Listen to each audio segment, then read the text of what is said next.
1 minute until showtime.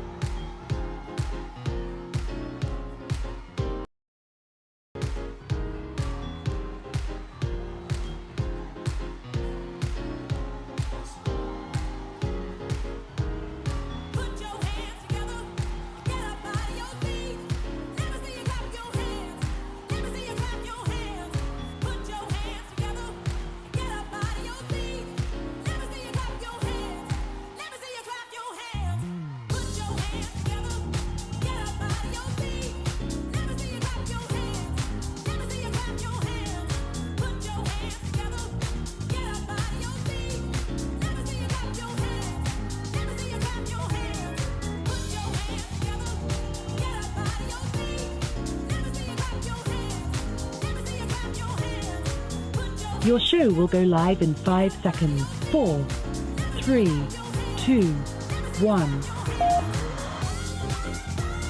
Love Talk Radio.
should know that's how love goes.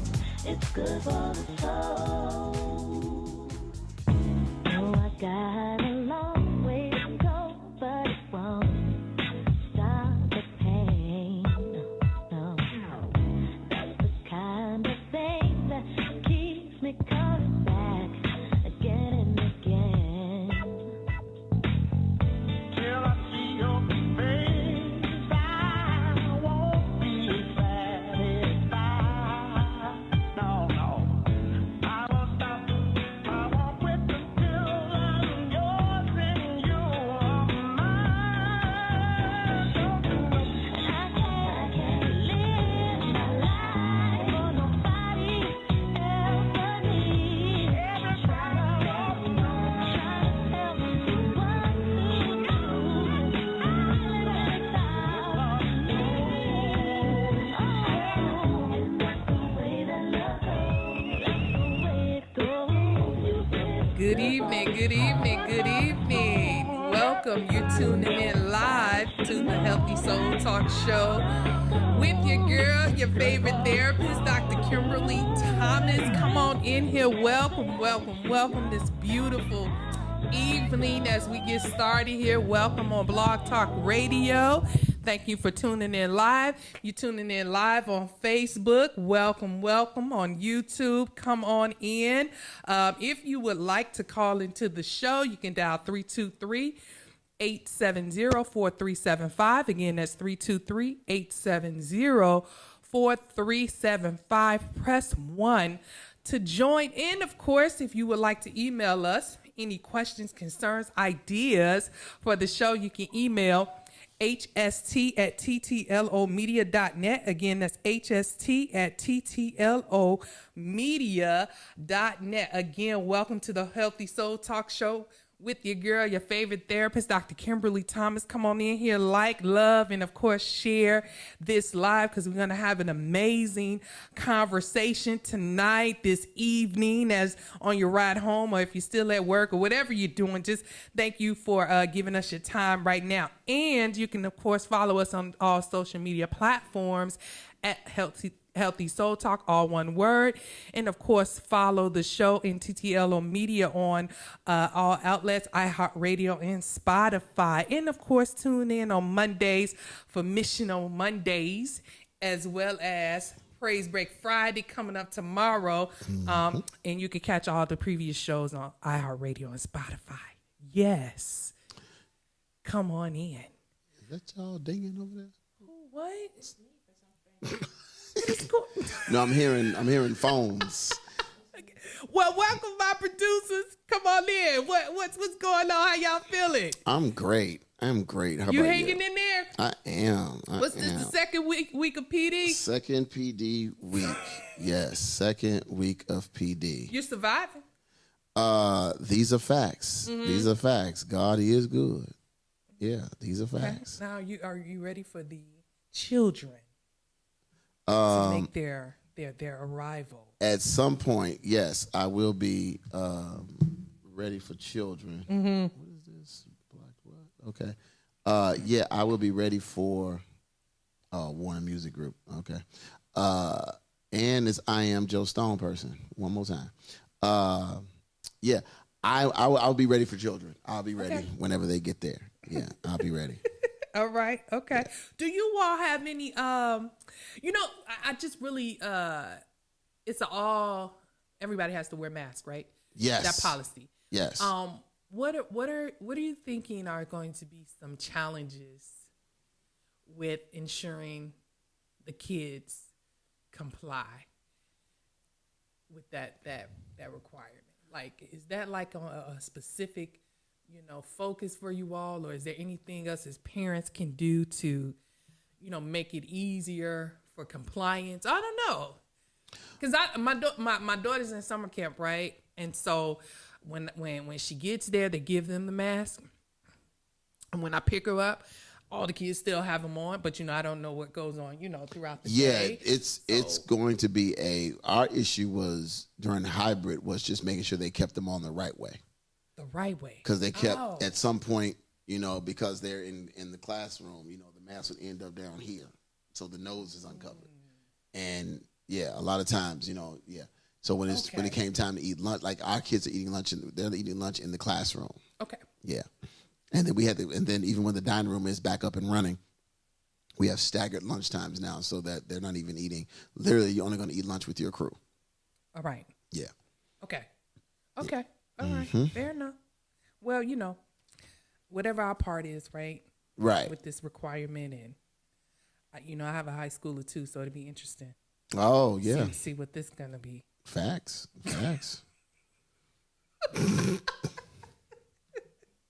I wonder how the rap game is gonna be in high school, right? When they trying to get some dates and I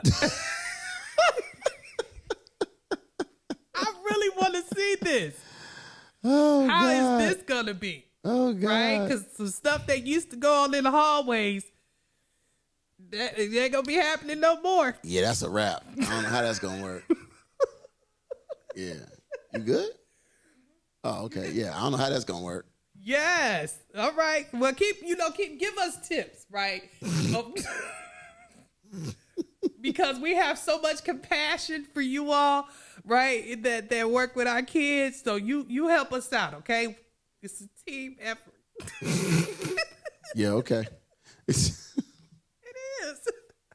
I just want to make it through the day with this mask situation, because I already know it's going to be a mess. But Are you good with the mask? You feel like?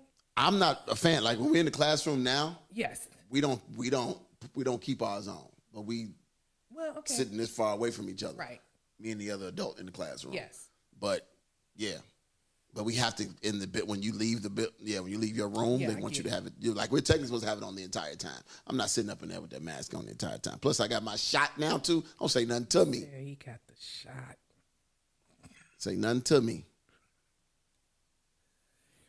Yeah. It's gonna. Okay. That's all I got. Okay. Miss LaTanya, how are you? Because clearly the conversation was just shut down. Yes, it was. But I'm well. You well? All right then. Shoot. Okay. Well, let's get to it. All Y'all right, ready? I'm ready. I'm ready. Here we go. Okay. You know how we do. We kick it off with Spiritual Connect Point here, and this was one of those. And when it came to my mind, I was just like, I have no answer. Okay. Because and I am going to sit back and absorb everything you have to say, because this is how I concluded Okay. this thought, right? So here we go. My question for Spiritual Connect Point is, what does it mean to say God has the final say, right? And I know that is scripture, right? But I hear it now, and I've heard it growing up. Okay, God has the final say, right? Whether that's encouraging someone, or whether that's in response to someone doing wrong, right? You especially hear it a lot now with everything that's going on in the world. God has the final say. And up until this very point, I sat and I thought about, what now? When we say God has the final say, what should we do thereafter, right? If you tell me, let's just go with the pandemic, right? Okay. A lot of people upset with rules, regulations, laws, right? Ordinances, all that stuff. All the discomfort, grief, right? Continued loss, jobs, and a lot. And I hear this going around, God has the final say. What essentially should we take from that? Should that make us feel good, right? Should that soothe us? Should that comfort us? I just got stuck right there, right? Okay. I literally got stuck at when, first of all, how do I know that it's God's final say? Okay. Right, because for me, I guess I looked at that as that's a conclusion, right? That's an outcome of something? And if it is so, how should I act accordingly, right? And I'm not being facetious, or it's not rhetorical. It really is. As a Christian, do I begin to praise, right? Do I begin to worship? How do I acknowledge what that final say is, if that makes sense? So we look at the pandemic, that's just an example. What am I looking for in that? God has the final say. You understand what I'm saying? Like, what's the essence of that, so that as we continue to say this, somebody understands what that means, right? And how they should act accordingly, right? From a spiritual standpoint as well as life. You know what I'm saying? If I have to accept that this is God's plan, right? This is, his design, I need to see that clearly so I understand how to move accordingly. Okay. Does that make sense? So maybe I'm off with, what I'm taking from it when it's said. But to me, that's a statement, right? That is a declaration. You understand what I'm saying? That's a sealing of something. But it's a what now? I feel like it's a cliffhanger. I feel like, okay. Cliffhanger, I like that. Okay, so I'm going to shut up because... No, you good. I'm just going to keep going in circles with that what now. Recognizing when it's God's final say, period, is over. This is it. And I mean that in the sense of, if God is designing something to be a certain way among mankind, is that it? Or are we looking for something to end a certain... Does that make sense? Like, what are we looking for in this whole season? So the question is a good one. What does God have the final say mean?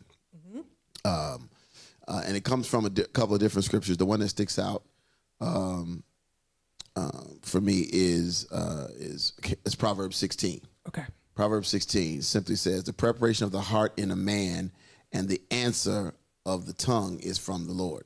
Or if you read the contemporary version, it says, we humans make plans, but the Lord has the final word. Or even if you went a little bit further and got the Message Bible, it pretty much says the same thing. The Lord has the final say. Here is where I'll take us to where you're going, and then I'll take us back to what the meaning is. Got it. Okay. We don't, because we are humans, and God made us a little lower than the angels, meaning He gave us free will. Now, He made us lower than the angels. We don't have the capability of doing what the angels do, but we do have free will. The angels do not. The ones that did got kicked out. They in hell. The ones that are remaining are strictly loyal. Got it. And they are the ones who are crying, holy, holy, holy, all day, every day. We, on the other hand, choose to worship God because it's a choice for us. Okay. So when we say that, God has a plan for your life. Now, meaning God has a plan for Kimberly. When Kimberly's mama and daddy met, God already had a plan. Okay? And even if you get detoured, even if you get off course, God's plan still is going to come to pass. So what that simply means is that God has the final say. Now let's I'll bring it more current. So when you go through and somebody says, you're not going to be this, or you're not going to do this, that's what they said. That's not what God said. So you just look at the examples of people in the Bible that God used. Nobody wanted David to be king. He didn't fit the mold. But God had the final say, right? Nobody wanted Moses to lead. Moses was not chosen. Moses didn't even want the job, but God had the final say. So it comes to a fact of when man does not. I'll use this. I was asked the other day what my a quote that stuck out for me, and I think I shared, I don't know if I was on here when I shared that with you or whatever, but I was asked at school what was a quote that sticks out for me that I carry with me all the time. And it simply says, never take a no from a person that didn't have the power to tell you yes in the first place. Say it one more time. Never take a no. Never take a no. From a person who did not have the power to tell you yes in the first place. Wow. Yeah.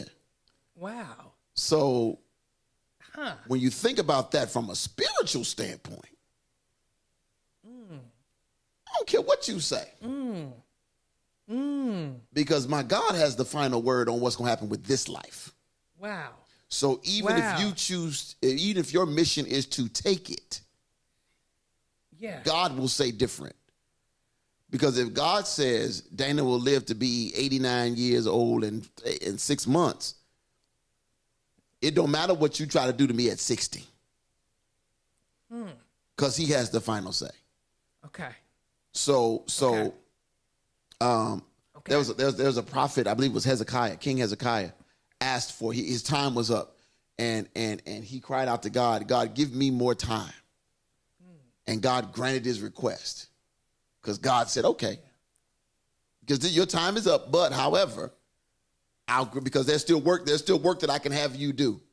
So so we have to learn to not be discouraged even in our shortened seasons or short time, because God does have the final say on all of our on everything that our lives encompass. He either allows, my statement that I like to keep is that he either allows or he ordains. He will allow you to get into a place, or he will ordain you to a place. Right. The places God allows you in, they may be temporary. Right. The things that he ordains last. So we have to remember, so when God ordains something, whatever it is, he has the final say on that particular matter. So even in sickness and things like that, God has the final say on that. That's why, doctors, that's why it sounds cliche because you hear it in the church all the time. Whose report will you believe? But that's the truth. Yeah. It's like, are you going to believe? Yeah, the doctor said I can't do nothing else. Okay, what do God say? Thank you, Doc. We've done all we can do from a humanistic standpoint. We've done all we can do, but now we are going to. I went to God already, and I'm using the people that God has planted in front of me. But now God has the final say, and God's and the word says that he can do anything. Yes. So even when the doctor says no, or the banker says no, or the job or the hiring manager says no, God can still say yes. And I guess I love that because it puts in perspective that it's not always what we think it may be, right? And so, and this is just the other side to that, right? Like, I've heard that used, like you said, when people are sick and you're encouraging a family, and then the outcome, right, doesn't quite reflect what was hoped for. And people are disappointed and hurt because, and this is just me, right? I feel like we've used that always in a way that this is going to be a favored or a joyous, happy outcome. You know what I'm saying? And I've seen people be hurt the most, right? On that statement, meaning my faith is going to allow this person to live, right? Beyond, right? What the doctors are saying, or, for all practical purposes, be totally healed, right? And back to themselves. And when it doesn't happen like that, that's where I don't really hear the rerounding of. How do you comfort a person when that happens, right? Because I guess I've heard it on the testimonial side, right? We hear it a lot in the testimonial side, but when it's not the favorite outcome, I don't hear it. So and does that make sense? I don't No. want to like No. You. This happens often. I mean, we've had people. You know, I'll use here at the church, for example. We've had a lot of people sick, and we were doing some major praying, and we didn't get the outcome that we wanted. Mm-hmm. But see, as you mature in your walk, your faith responds either way to either a positive or what we may deem a negative outcome. Right. So I trust God even when the outcome is not one I'm going to be happy about. Right. So we have to learn how to trust God and respect his no. I like that. We have to respect his no. I like that. Because and for me, it came to a point where I had to respect his no because what else you gonna do? What else you gonna do? Yeah. So that's what it is. You have to learn how to respect his no. And you never want to tell a person who's grieving and absolutely. Who's grieving, I'm gonna pray for your mama, but if it's God's will that she die, what? I'm gonna pray for your brother, but if it's God, you tell them you're gonna pray and you're gonna pray earnestly, right? But in that prayer, you pray for the strength of those people who will be left behind, that that their faith would sustain through God's will, whatever it turns out to be. Mm-hmm. Yeah. Mm-hmm. That's where I kind of was with it, right? Okay. Is how do you get the same closure you have when it's a joyful, right? Mm-hmm. Final say from God. Mm-hmm. Versus, the one that leaves us hurt, right? Mm-hmm. Stunned, shocked, devastated, right? And that's hard, right? But I just felt like, how do we use it now, right? Mm-hmm. In everything that we're living through spiritually, how do we clearly define God has the final say when people are hurting every day, right? How do we clearly make that, that acceptance, right? Mm-hmm. That faith perspective, right? To say, okay, is this the part of God's final say, right? How we live out the rest of our days. You know what I'm saying? How do we reround to say, all right, we're hurting, right? But God is still making decisions. He's still carrying out his will for the way of the world. Mm-hmm. And that may include hurt, and because we still have to come up out of, right? He's still using us as vessels, right? So that's kind of where I was with that is, do we really know when it's God's final say of something? Mm-hmm. I think that was my conclusion. Like, do I really even know how I thank God for revealing the final say so? Right, of this thing, right, that he's shown me in my life, but that's happened. You have to look at it from a standpoint of the things that you wanted that God said no about, but you really wanted a yes. And now you see what would have happened had he allowed it. That's when you can say, thank God he had the final say. Yeah. Thank God he used his wisdom and not mine. Right? So, even when we do I shouldn't say silly, even when we do stupid stuff, it's that thing where you can say, I thank God that his no overpowered my yes. Mm-hmm. And that's the thing that we need to get more familiar with. Was that his no overpowered my yes. And then what next? Like, what do you have for me? If that wasn't it. Yeah. Right? What now? Is that what is on other pages, right? That's weird. Okay. Is it? Yeah. So we're going to do this. We're going to We about to percolate it? No, we're gonna take a whole break. We're gonna percolate, and then we're gonna end up restarting. Okay. Because and we'll restart it because. All right, y'all. So So we'll be back. It's only a handful of people. Well, I don't even see the one. So which is very weird. Okay, All right, y'all. we'll figure it out. We'll be back. Yep. Let me do this. Oh, go back.